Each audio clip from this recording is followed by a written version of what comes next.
Negara mana di dunia ini yang sudah berhasil melakukan vaksinasi untuk rakyatnya secara total? Apakah betul Cina sudah melakukan itu? Apakah betul Cina berhasil misalnya memutus mata rantai penyebaran virus ini karena vaksin?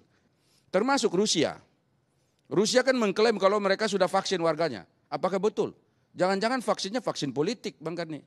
Apa yang dimaksud dengan vaksin politik adalah untuk menunjukkan kalau negara saya kuat, ya kita mengatakan kalau kita sudah vaksin. Bahwa kami sudah bisa menemukan vaksinasi ini begitu.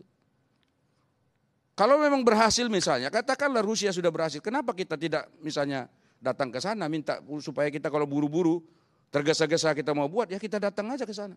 Kita minta supaya kita kerjasama dengan mereka. Ada orang yang pingin segera divaksin, ada orang yang nggak pingin segera divaksin. Saya Bang Karni hari ini baru nyampe nih dari dapil saya. Keliling saya selama 7 hari 7 malam di sana ketemu dengan teman-teman, keliling. Dan saya kemarin itu bertanya ya, pada saat ALC telepon saya itu. Di depan saya ada sekitar 250 orang masyarakat memang dengan social distancing yang kita buat tuh, diskusi. Saya tanya kepada mereka, andai kata vaksin di Indonesia ini sudah ada, apakah bapak-bapak, ibu-ibu sudah mau divaksin terlebih dahulu? Satu orang pun di antara mereka enggak ada yang mau divaksin. Bayangkan itu.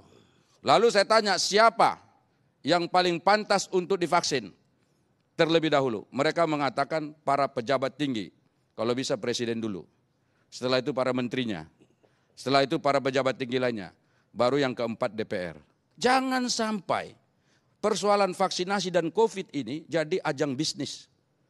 Kita kerjasama dengan Sinovac itu basisnya mestinya bukan basis bisnis, bukan B2B. Tapi basisnya harus humanity, harus berdasarkan kemanusiaan. Ini kan persoalannya betul nggak ini bahwa kita ini betul-betul kemanusiaan? Saya kira tidak. Ini bisnis. Kalau masyarakat tidak mau, maka mereka didenda 5 juta.